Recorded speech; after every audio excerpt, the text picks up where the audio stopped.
This is a slideshow and information on a series of artists who were well known for their drawing skills.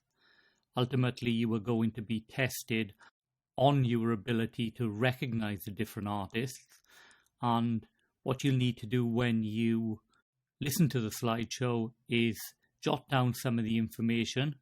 And as you can see on this example, the student has written down various facts around the pictures to help him in the process of revising for the test and the bonus questions about the artist.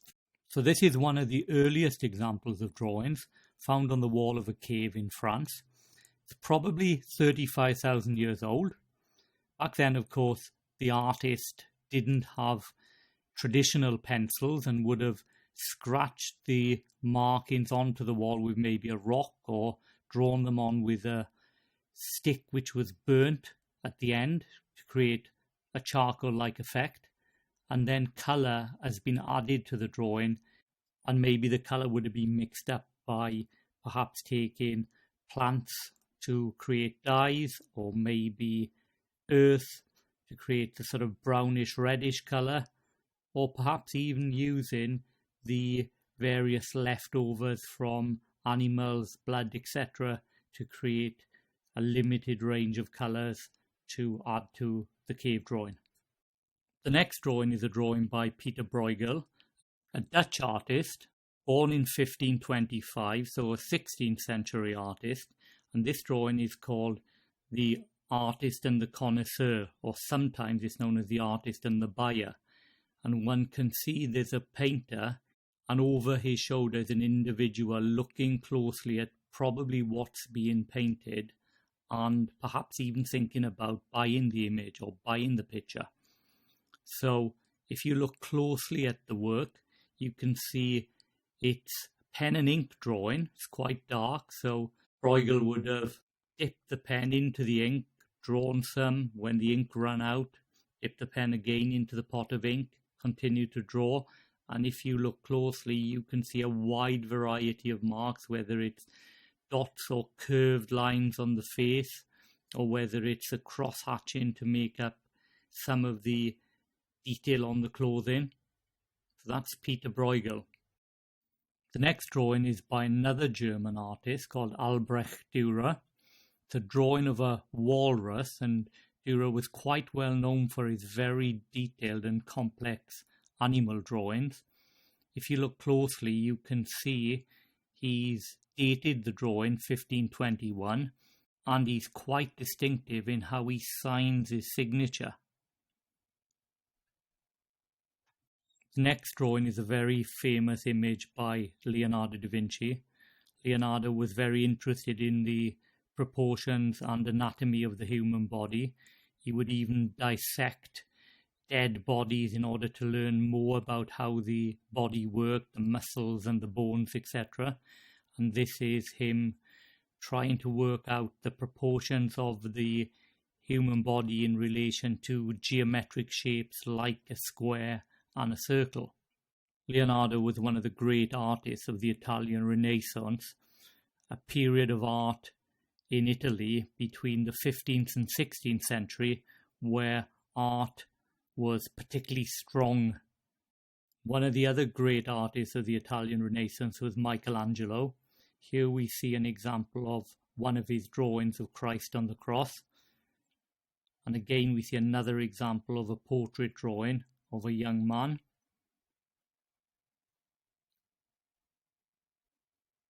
And Michelangelo was also very interested in anatomy, and here we can see how he has used chalk to draw in detail the muscles on the human back.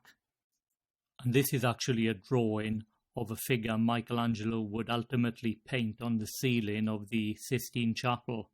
This reddish brown colour paper was very distinctive and a feature of paper made in Florence in the Renaissance, whereas if the paper had more of a bluish colour to it, then that was very distinctive of paper made in Venice in Italy in the Renaissance.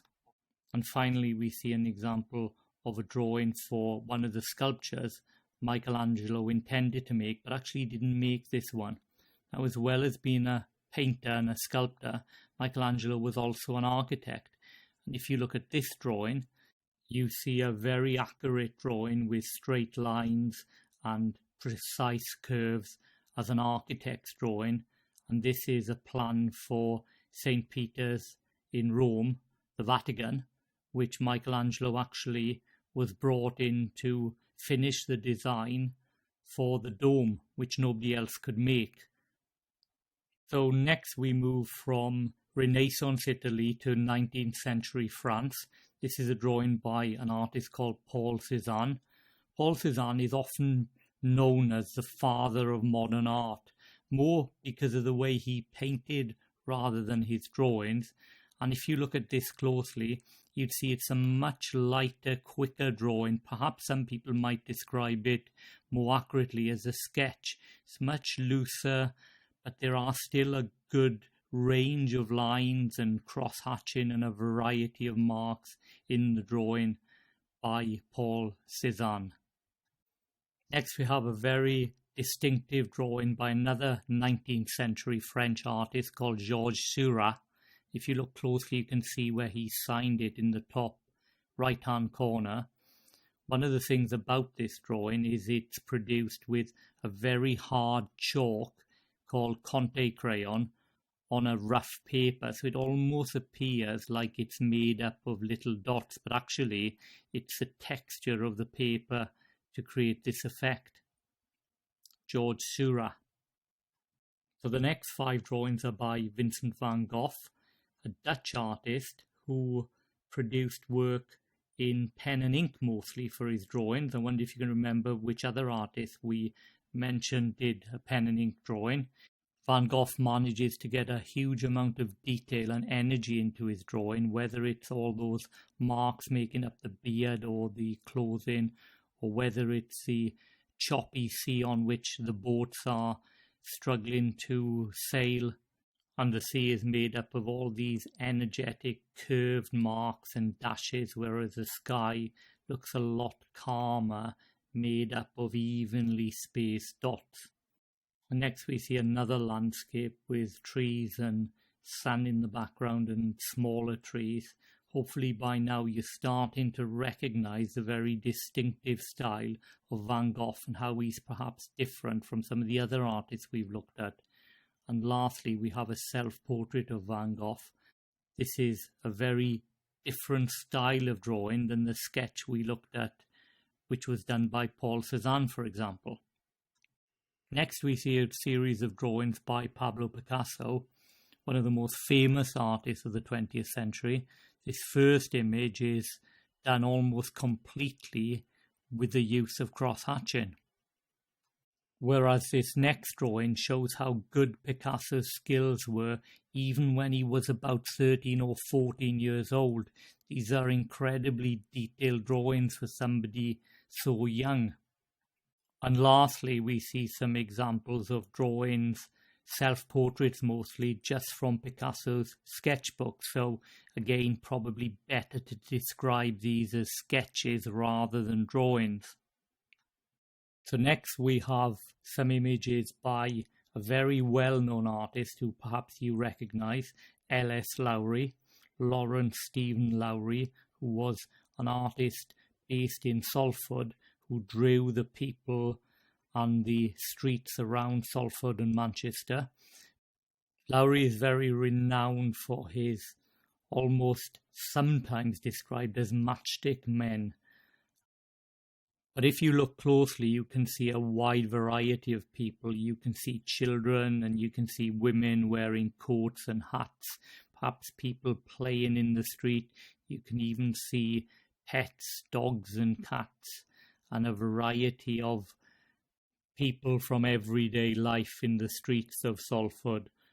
Lowry even did these line drawings of people he met, and he makes them look quite gruesome. In fact, the drawings are quite often called Lowry's gruesomes because he shows these people who had hard working lives and perhaps not much spare money the working class of Salford who worked hard to take care of their families, and his portraits are just as distinctive, I think, as his street scenes.